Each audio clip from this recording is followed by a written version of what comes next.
저에게 주신 말씀 구약 성경 이사야서 1장 10절부터 17절까지 말씀입니다. 이사야서 1장 10절부터 17절까지 저와 여러분이 한 절씩 교독하도록 하겠습니다. 너희 소돔의 관원들아 여호와의 말씀을 들을지어다.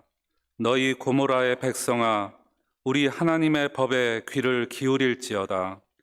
여호와께서 말씀하시되 너희의 무수한 재물이 내게 무엇이 유익하뇨? 나는 숫양의 번제와 살찐 짐승의 기름에 배불렀고 나는 수송아지나 어린 양이나 숫 염소의 피를 기뻐하지 아니하노라. 너희가 내 앞에 보이러 오니 이것을 누가 너희에게 요구하였느냐? 내 마당만 밟을 뿐이니라. 헛된 재물을 다시 가져오지 말라. 분향은 내가 가증히 여기는 바요. 월삭과 안식일과 대회로 모이는 것도 그러하니 성회와 아울러 악을 행하는 것을 내가 견디지 못하겠노라. 내 마음이 너희의 월삭과 정한 절기를 싫어하나니 그것이 내게 무거운 짐이라. 내가 지기에 곤비하였느니라. 너희가 손을 펼 때에 내가 내 눈을 너희에게서 가리고 너희가 많이 기도할지라도 내가 듣지 아니하리니 이는 너희의 손에 피가 가득함이라.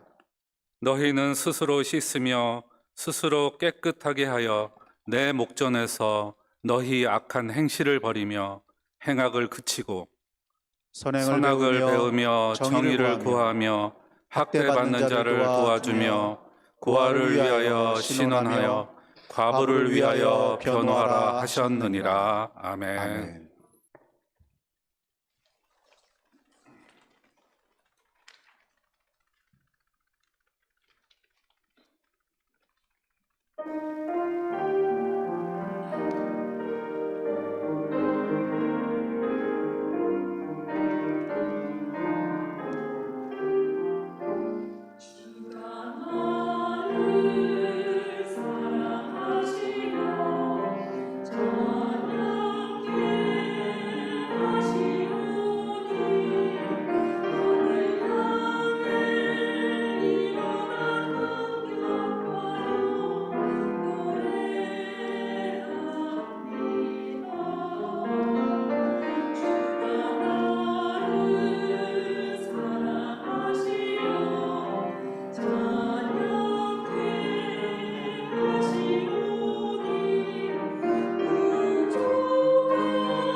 사랑하는 성도 여러분, 공든탑이 무너질까요?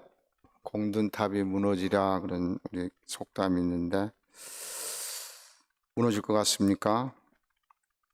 공든탑도 무너지는 것 같아요. 우리 조국 대한민국에서 했던 88 올림픽 때 100m 세계 신기록 선수는 벤 존슨이었습니다.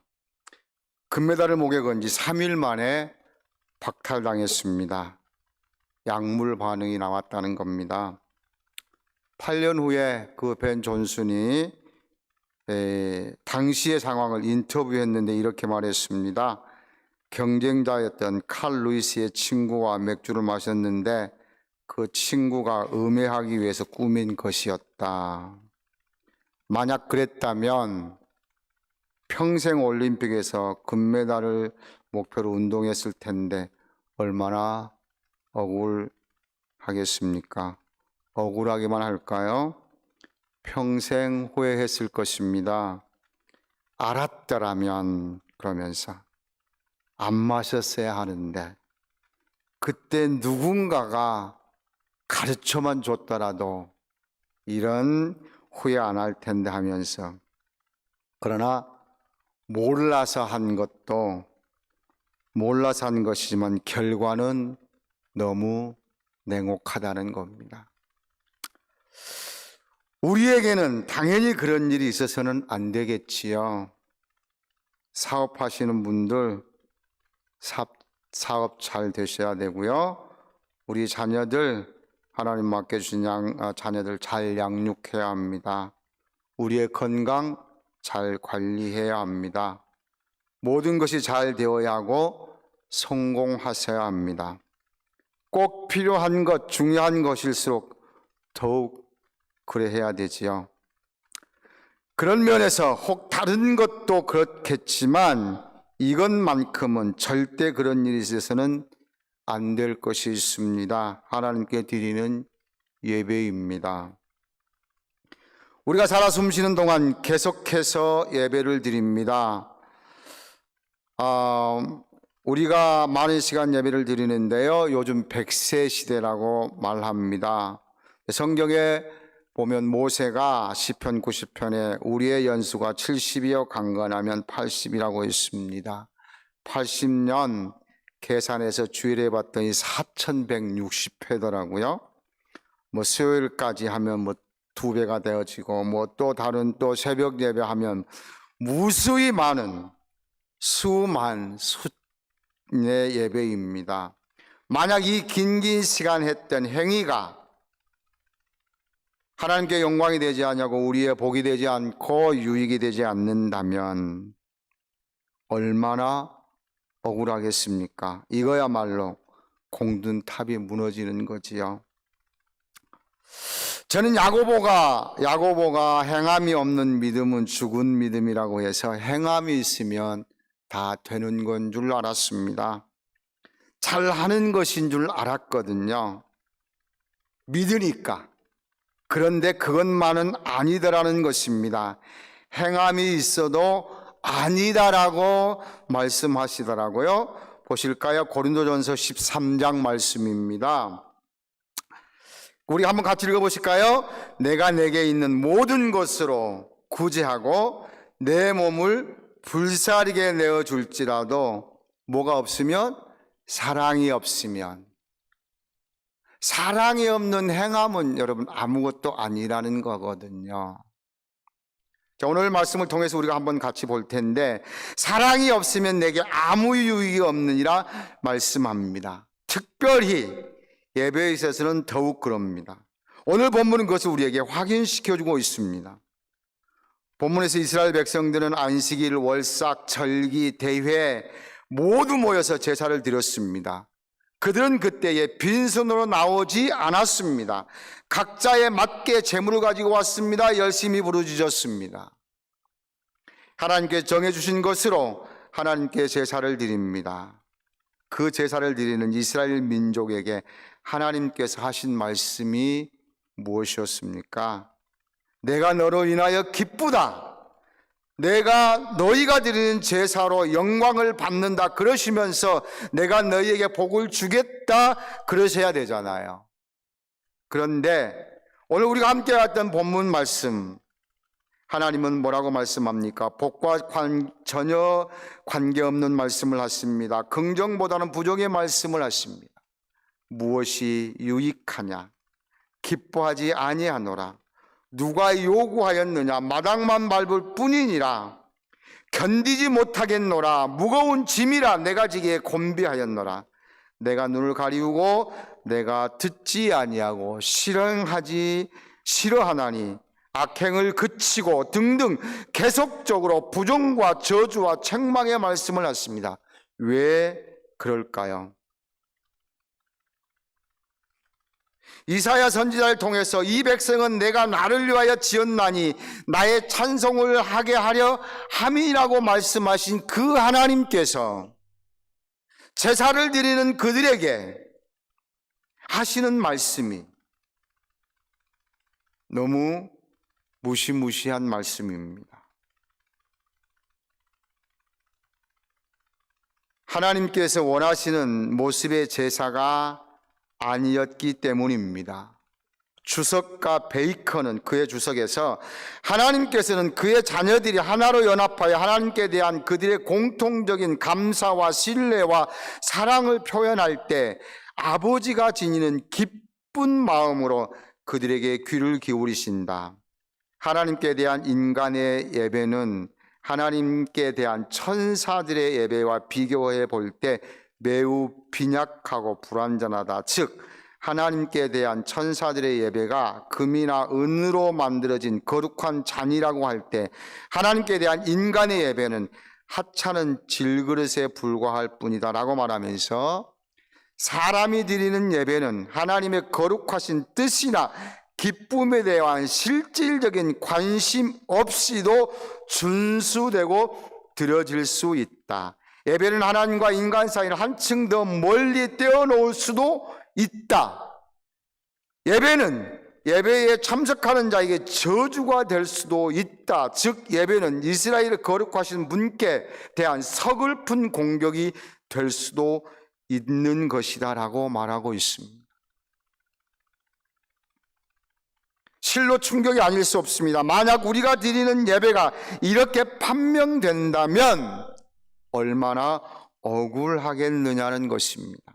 당연히 그러면 안 되지만 우리는 본문을 통해서 수천 번의 예배를 드리면서 하나님께서 받으실 만한 예배자, 즉 옳은 예배자, 좋은 예배자의 모습 어떤 것이야 하는가 오늘 본문을 통해서 한번 살펴보려고 합니다. 물론 우리 사랑하는 성도님들, 베델 가족들은 신령과 진리로 예배하는 공동체, 또 각자라 믿습니다. 훌륭하십니다. 정말 잘하고 계십니다. 그렇지만 다시 한번 확인해 보면서 더 좋은 예배자로 서기를 원하는 마음으로 말씀을 준비했습니다. 먼저 예배가 무엇인가? 물론 성경 전체를 보면 여러 가지로 말씀을 드릴 수 있지만 출애굽기 29장 42절에서 46절은 이렇게 말씀하고 있습니다. 한번 같이 보실까요? 앞에 뜰 텐데요. 이는 너희가 대대로 같이 읽겠습니다. 이는 너희가 대대로 여호와 앞 회막 문에서 늘 드릴 번제라. 내가 거기서 너희와 만나고 내게 말하리라. 내가 거기서 이스라엘 자손을 만나리니 내 영광으로 말미암아 회막이 거룩하게 될지라. 내가 그 회막과 제단을 거룩하게 하며 아론과 그의 아들도 거룩하게 하여 내게 제사장 직분을 행하게 하며 내가 이스라엘 자손 중에 거하여 그들의 하나님이 되리니 그들은 내가 그들의 하나님 여호와로서 그들 중에 거하려고 그들을 애굽 땅에서 인도하여 낸 줄을 알리라. 나는 그들의 하나님 여호와이니라. 아멘. 제사, 즉 예배는 하나님의 자녀들이 하나님을 하나님으로 고백하는 것이요, 하나님께 드리는 것이요, 하나님을 만나는 것이요, 하나님께서 말씀하시는 것을 듣는 것이요, 하나님께는 영광이 되며 예배자들은 그 영광을 경험하고 하나님께서 주신 복을 받는 것이 예배라는 것입니다. 다시 한번 제가 말씀을 드리겠습니다. 잘 들어보십시오. 예배는 하나님을 하나님으로 고백하는 행위이고 하나님께 드리는 것이며 하나님을 만나는 것이며 하나님께서 말씀하시는 것을 듣는 것이요 하나님께는 영광이 되며 예배자들은 그 영광을 경험하고 하나님께서 주신 복을 받는 것이 예배라는 것입니다.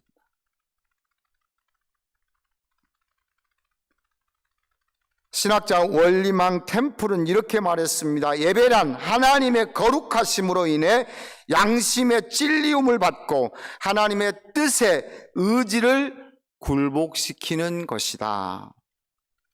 제임스 드종은 예배란 하나님과 그의 백성들 사이에 규정된 공적인 모임으로 예배를 통해 하나님은 찬양을 받으시고 하나님의 교회는 축복을 받는다라고 말했습니다. 이런 예배, 본문에서 이스라엘 백성들은 어떠했길래 하나님께서 책망과 저주를 하셨을까요?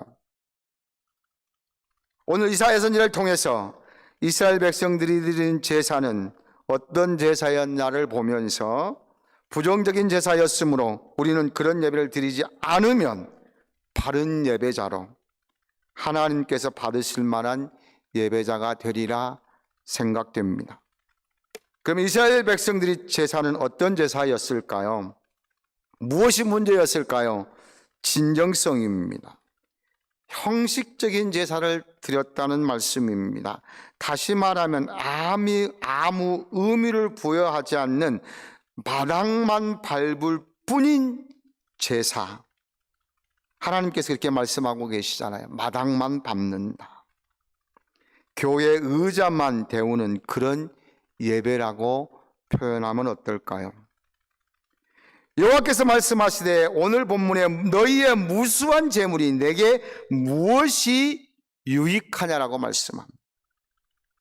나는 순양의 번제와 살진 짐승의 기름에 배불렀고 나는 수송아지나 어린 양이나 수점소의 피를 기뻐하지 아니하노라. 너희가 내 앞에 보이러 오니 이것을 누가 너희에게 요구하였느냐. 내 마당만 밟을 뿐이니라. 헛된 재물을 다시 가져오지 말라. 분향은 내가 가증히 여기는 바요. 월삭과 안식일과 대회로 모이는 것도 그러하니 성에 아울 악을 행하는 것을 내가 견디지 못하겠노라라고 말씀합니다.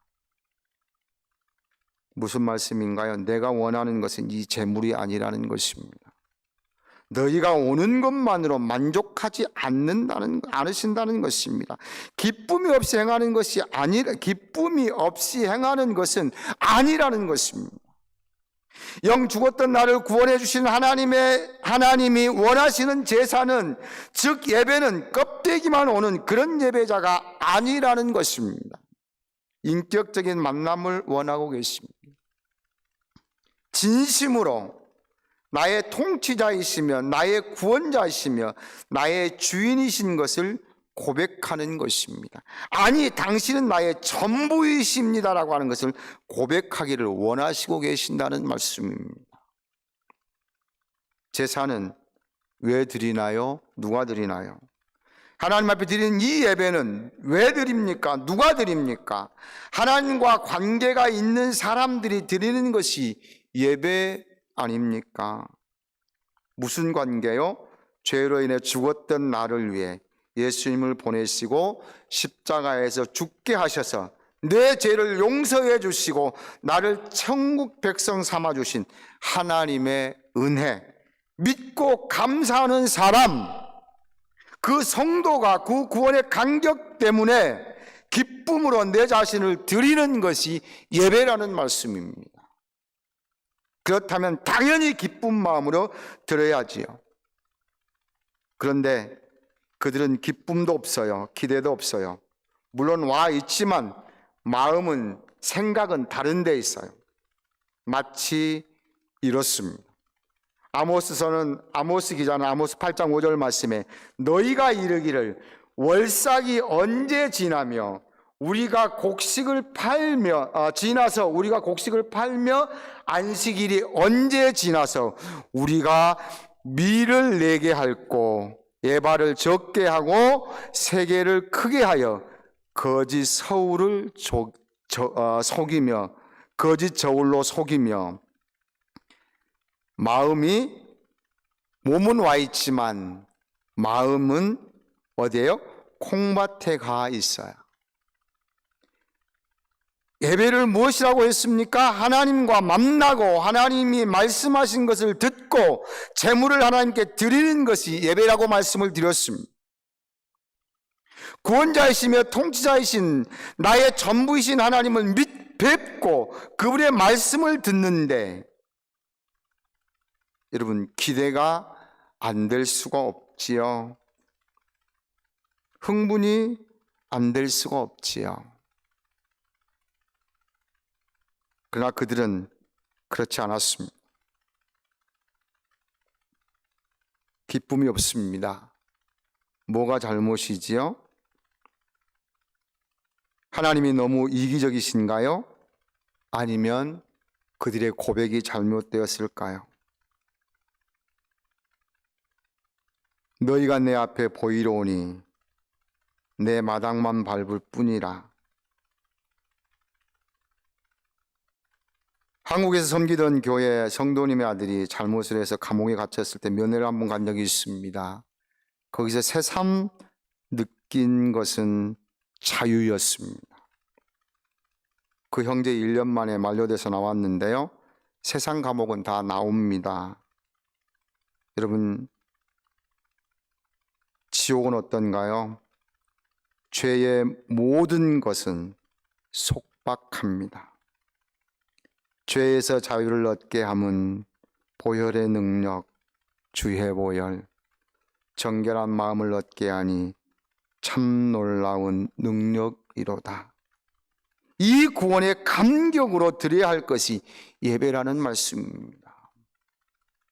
제가 설교를 하고 있습니다마는 저도 그렇게 다 하지 못해 안타까워합니다. 집중하려고 합니다. 설교를 준비하면서도 여러분에게만 드리는 것이 아니라 나에게 하는 설교다라고 마음 먹고 설교 준비하고 설교도 하고 있습니다.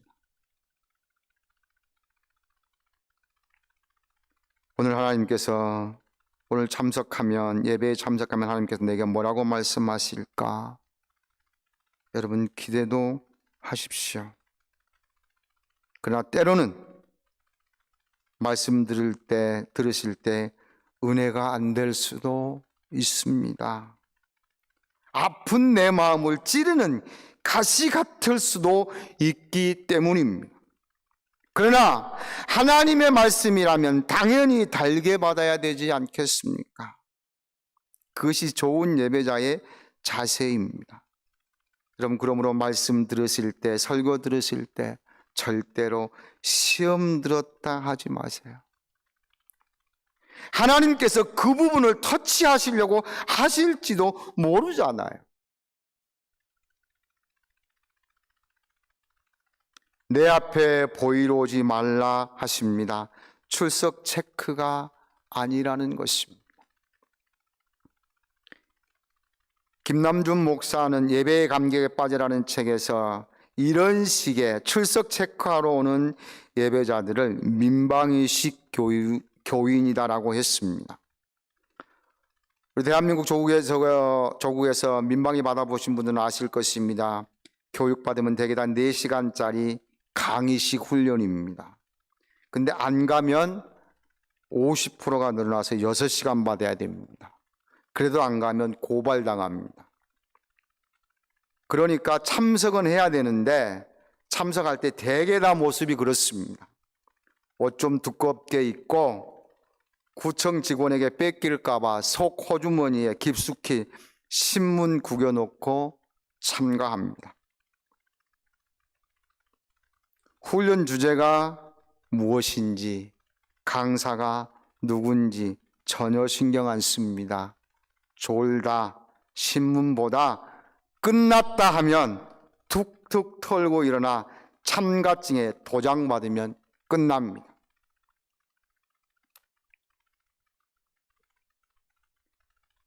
전혀 기대 없습니다. 전혀 성과 없습니다. 다윗이 시편 51편에 아주 귀한 말씀을 남겨주었습니다. 한번 같이 보실까요? 앞에 들 텐데요. 주께서는 제사를 즐겨 아니하시나니 그렇지 않으면 내가 드렸을 것이라. 주는 번제를 기뻐하지 아니하시나이다. 하나님께서 구하시는 제사는 상한 심령이라. 하나님이여 상하고 통회하는 마음을 주께서 멸시하지 아니하시리이다 라고 말씀하고 있습니다. 여러분, 우리는 그냥 하나님 얼굴 보러 중요합니다. 물론 중요합니다. 그러나 여러분, 우리는 그런 것만 가지고는 안 된다는 말씀입니다. 두 번째로 그들은 예배와 삶이 일치하지 못하는 삶을 살았습니다. 제가 오늘 좋은 예배라, 그래서 형식을 말하는 것이 아니고 좋은 예배자라고 하는 데에 여러분 관심을 가지십시오. 삶과 예배가 일치돼야 된다는 말씀입니다. 그래서 어떤 분은 예행일치, 예배와 행동은 같아야 된다, 일치해야 된다. 어떤 분도 신행일치, 하나님을 믿는 믿음과 행함이 같아야 된다, 그렇게 말하기도 합니다. 예행일치, 그러니까 예배와 행동이 우리의 마음이 같아야 된다고 말씀을 하시면서 15절부터는 이상한 말씀을 하십니다. 손에 피가 가득하다. 악한 행실을 버리라. 행악을 그치라. 선행을 배우라. 정의를 구하라. 학대받은 자를 도와주고 고아와 과부들의 한을 풀어주라고 말씀합니다. 전반부에서 드렸던 말씀과 지금 여기에서 하는 말은 전혀 다른 것 같습니다. 이 부분은 삶에 관계된 말씀입니다. 제사를 말씀하신 하나님께서 그들의 삶을 말씀하시고 계신다는 것입니다. 무슨 이유인가요? 삶이 하나님의 백성, 즉 제사를 드리는 자의 삶이 아니라는 것입니다. 집에서 새는 바가지는 당연히 밖에서도 새야 되는데 그렇지 않다는 겁니다. 바가지도 이랬다 저랬다 이랬다 저랬다 하며 하지 않는데 이스라엘 백성들의 삶은 하나님 앞에서 예배를 드리는 것처럼 하지만 그들의 삶은 너무 엉망이었다는 것입니다. 이스라엘 백성들만 그럴까? 혹시 우리들은 그렇지 않은가? 야고보 기자는 한 입에서 찬송과 저주가 나오는도다. 내 형제들아 이것이 마땅하지 아니하니라. 샘이 한 구멍에서 어찌 단물과 쓴물을 내겠느냐. 내 형제들아 어찌 무화과 나무가 감람 열매를 포도나무가 무화과를 맺겠느냐 말씀하십니다. 일찍이 칼빌은 지정된 장소에서 형식을 갖춰 예배를 드리는 것만이 예배가 아니라 우리의 삶 전체가 예배다라고 말했습니다. 이것은 우리의 모든 삶에서 하나님의 영광을 받으시도록 해야 된다는 것입니다. 여러분 잘 아시지요? 고린도전서 10장 31절 그런즉 너희가 먹든지 마시든지 무엇을 하든지 여러분 먹든지 마시든지 그거에만 그러는 게 아니라 무엇을 하든지 다 하나님의 영광을 위해서 하라고 말씀하고 계십니다. 제가 오래전에 그래서 보았던 건데요. 예전에 영국 사람들로부터 아주 사랑받던 텔레비전 여성 앵커가 있었습니다. 어느 날 그녀가 딴 남자와 애도하면서 술을 먹고 함께 차를 타고 가다가 교통사고를 당해서 죽었답니다. TV 화면을 통해서 그녀의 모습을 보며 현모양처로 생각했던 수많은 영국인들이 실망을 했는데 이 사건을 보도한 더 타임스 기사 제목이 이랬답니다. 그 여자는 그 여자가 아니었다. 너무 성숙한 모습으로, 너무 정숙된 모습으로 앵커했을 때와 그 소식을 들었던 그 상황은 그 여자는 그 여자가 아니었다. 정말 다른 여자일까요?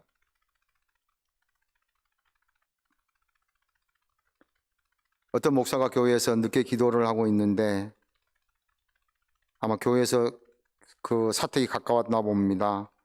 사모가 이불을 가지고 오더랍니다. 깜짝 놀라서 목사님이 아니 여보 왜 이불을 그랬더니 그 사모님 말씀이 강대상에서 설교하는 목사님과 살려고요 그러더랍니다.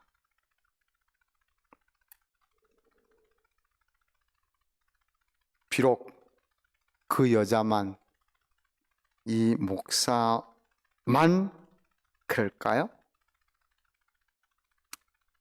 사실 저도 그렇지 않아 보려고 설거지도 가끔 합니다만 목사이면 어디 가든지 목사 냄새가 나야 하고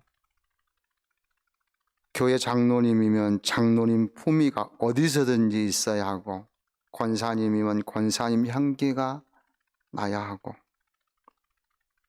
집사님이면 성도이면 크리스찬이면 집사님, 성도, 크리스찬의 모습이 어디에나 있어야 되지 않겠느냐는 것입니다. 모든 면에서 완벽해야 된다. 그런 것은 아닙니다. 그러나 예배 드릴 때는 성도 같고 교회에서는 천사 같은데 사회에서는 현장에서는 불신자 같고 마귀 같으면 되겠느냐는 것입니다. 한번 우리 스스로에게 질문을 해 보십시다. 나는 어떤가? 일치하시나요? 일치하도록 사십니까? 일치하도록 사십시다. 그러면 김 목사 모르는 소리 하시네. 한번 세상 살아봐. 아니요, 저도 압니다. 그렇게 세상 사는 것 참 힘들고 녹록하지 않다는 것, 그렇다고 포기하고 사시렵니까? 그냥 어차피 완벽하지 못한 것 그냥 대충 내 마음대로 그러시렵니까? 난 집에서도 새니까 밖에서도 셀란다. 그런 분도 가끔 계시더라고요. 아니요, 그러면 안 됩니다. 그렇게 살기에는 우리는 너무나도 소중한 존재들입니다. 예수 그리스도의 십자가의 대속의 죽음이 너무 가치 없어지기 때문입니다. 더 나아가 하나님이 그래야 한다는데 어떻게 하겠습니까? 사랑하는 베델 가족 여러분, 그렇게 살려고 노력해야 합니다. 몸부림쳐야 합니다. 위안이 되는 것은 사도 바울도 그렇지 못해서 이렇게 한탄했더라고요. 로마서 7장 22절에서 24절 말씀 보니까 내가 속사람으로는 내 속사람으로는 하나님의 법을 즐거워하되 내 지체 속에서 한 다른 법이 내 마음의 법과 싸워 내 지체 속에 있는 죄의 법으로 나를 사로잡는 것을 보는도다. 오호라 나는 곤고한 사람이로다. 이 사망의 몸에서 누가 나를 건져내랴. 정말 하나님의 뜻대로 살고 싶지만 그렇게 할 수 없다는 거예요. 그것 때문에 사도 바울이 뭐라고 말씀합니까? 오라 나는 곤고한 사람이로다. 이 사망의 몸에서 누가 나를 건져내랴. 대사도 바울이 그 정도였다면 우리는요 100번이 아니라 수천 번도 좌절하고 실망하고 포기할 수 있습니다. 그러나 그럴지라도 포기하지 말고 노력해 보자는 말씀입니다. 우리를 부르신 그분이 이루실 것입니다. 힘 주실 것입니다. 그분은 우리의 강함이 되시기 때문입니다. 그래서 능히 점점점 일치해 가실 것입니다. 그렇게 하는 것이 성도입니다. 그렇게 하는 것이 제자입니다. 그렇게 하는 것이 온전한 자로 남는 것입니다. 그렇게 하는 것이야말로 그리스도의 신부된 자로서의 자격을 갖춰가는 것입니다.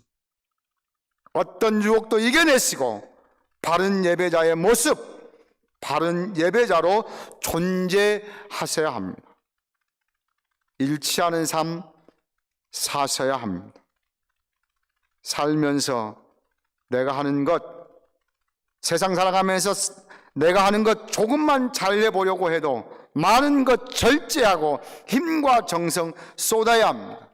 하물며 전지하신 하나님을 인정하며 영광 돌리는 좋은 예배자의 모습으로 남으려고 하는데 힘과 정성, 노력은 당연하지 않겠습니까? 선택하다라는 말에는 포기라는 뜻이 같이 포함되어져 있습니다. 우리가 한 남자를, 한 여자를 배우자로 선택했다는 것은 이 세상에 있는 많은 다른 여자와 다른 남자를 다 포기했다는 것과 똑같습니다. 우리는 이미 예수 그리스도를 나의 구세주로 선택한 사람들입니다. 물론 하나님께서 우리를 선택해 주셨기에 우리는 거기에 반응했지요. 그러므로 하나님을 나의 구주라고, 주님이라고 고백한 자들입니다. 그러므로 그의 법 안에서 행할 때 하나님의 주신 은혜를 누릴 수 있습니다. 왜 그러면 형식적이고 삶이 일치하진 예배 모습은 좋은 예배자라고 할 수 없는 것일까요? 굉장히 중요한 말씀을 하나님이 하고 계십니다. 하나님의 마음의 표현입니다. 부담이 되신다는 겁니다. 예배는 하나님께 영광을 돌려드리는 것인데 받으시는 분이 부담이 되신다는 거예요. 오늘 본문에 쭉 나와 있습니다. 12절 말씀에 누가 너에게 요구했느냐? 내가 견디지 못하겠노라. 내게 무거운 짐이라. 내가 지기에 곤비하였느니라. 내가 감당하기에 지쳤다는 겁니다. 아이고 하나님, 우리가 그냥 드리는 건 그냥 받으시면 되지요. 그럴 수 있습니다.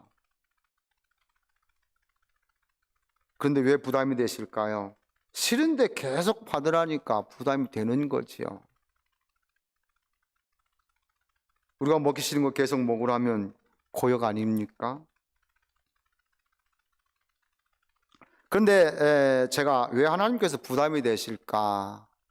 성경에 정확하게 이것 때문에 부담이다라는 말씀은 아니지만 말씀을 보게 되면 하나님께서 왜 부담이 되실까?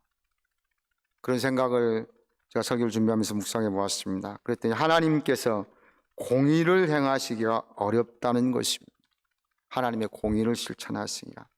잘하면 칭찬하고 잘못하면 징계해서 돌아오게 하셔야 되는데 착하게 보이고 정직하게 보이고 잘하는 것처럼 보이는 저들을 징계하면 다른 나라, 다른 민족 어떻게 보겠느냐 하는 것입니다.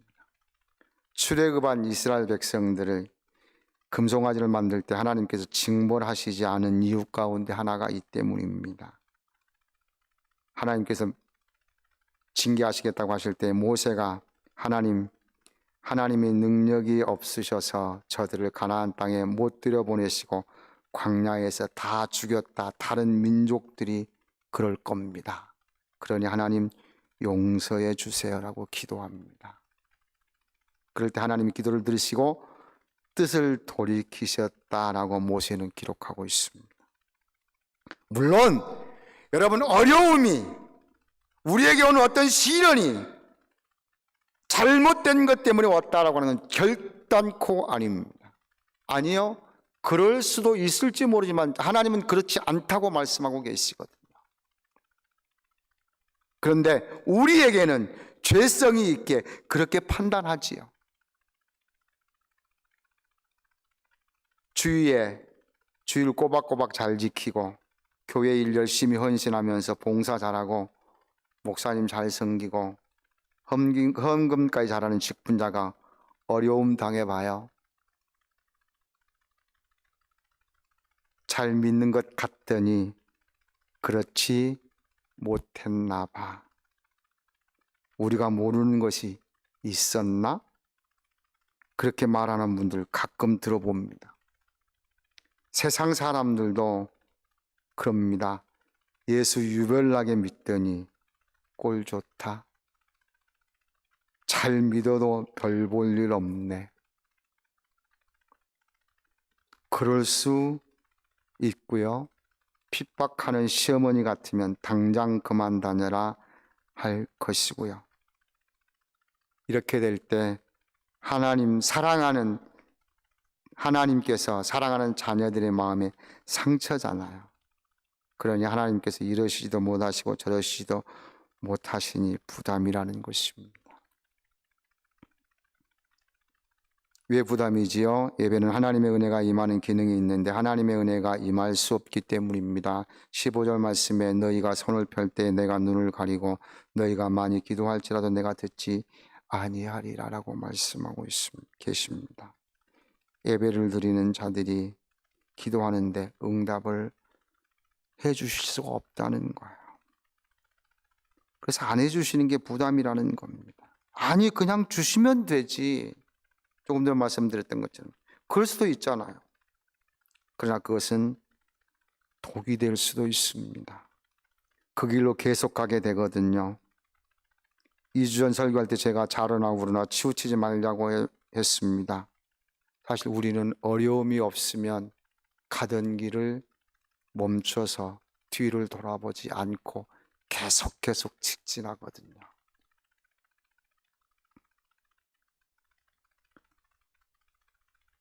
우리가 사랑하는 아버지 마음을 부담시켜 드리지 마십시다. 아버지를 사랑하는 우리 베델 가족 여러분, 아버지 마음 절대로 부담시켜 드리지 마십시다. 무거운 짐 지워 드리지 마십시다. 사랑하는 하나님 아버지 곤비치 않게 하십시다. 말라기 선지자는 이렇게 기록하고 있습니다. 1장 10절 말씀에 만군의 여호와가 이르노라 너희가 내 제단 위에 헛되이 불사르지 못하게 하기 위하여 너희 중에 성전 문을 닫을 자가 있었으면 좋겠다. 내가 너희를 기뻐하지 아니하며 너희가 손으로 드리는 것을 받지도 아니하리라. 얼마나 안타까우셨으면 말을 해도 듣지 못하고 그들의 때로는 징계를 해도 알지 못하니까 하나님의 마음이 얼마나 안타까우셨으면 선지자를 통해서 아예 문을 닫아버려서 오지 못하게 하는 것이 좋겠다라고 하는 안타까움의 표현입니다.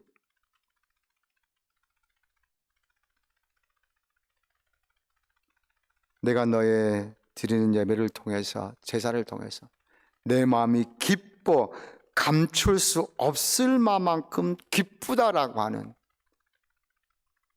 칭찬을 드려야 되지 않겠습니까? 사랑하는 베델 성도 여러분, 풍성하신 하나님의 은혜와 사랑이 오늘 여기서 예배드리는 우리 모두에게 순간순간 흡족하게 되실 수 있도록 하나님의 마음에 맞는 좋은 예배자로 존재하십시다. 좋은 예배자는 하나님의 마음에 거룩한 부담으로 뜨거운 여름에 시원한 냉수 같습니다. 자, 잠언 25장 13절 말씀인데 우리 한번 같이 읽어보실까요? 같이 읽겠습니다. 충성된 사자는 그를 보낸 이에게 마치 추수하는 날에 얼음 냉수 같아서 그 주인의 마음을 시원케 하느니라. 아멘. 우리 때문에 하나님이 때로는 다른 사람들 때문에 혹시 하나님이 열을 받으셨다 할지라도 우리가 드리는 예배, 우리 베델교회 성도 여러분들 때문에 하나님의 마음이 추수하는 날에 얼음 냉수 같을 수 있는 시원함을 느끼실 수 있도록 하나님을 시원케 해드린 예배자로 존재하십시다. 일평생 남은 삶 동안 드리는 예배 때마다 용서받은 자, 은혜 받은 자, 긍휼함을 입은 자로서 감사함으로 최선을 다해 인격적이신 하나님을 만나는 일행일치의 귀한 시간 되실 수 있기를 주님의 이름으로 소원합니다. 기도하겠습니다. 하나님 감사합니다. 오늘 하나님 앞에 예배드리는 우리 모두 정말 하나님이 기뻐 받으실 만큼만 예배자들로 서게 하여 주옵시고 존재케 하여 주옵시며 앞으로 드리는 예배를 통해서 하나님 영광 받아 주옵소서. 거룩하신 예수님의 이름으로 기도하옵나이다. 아멘.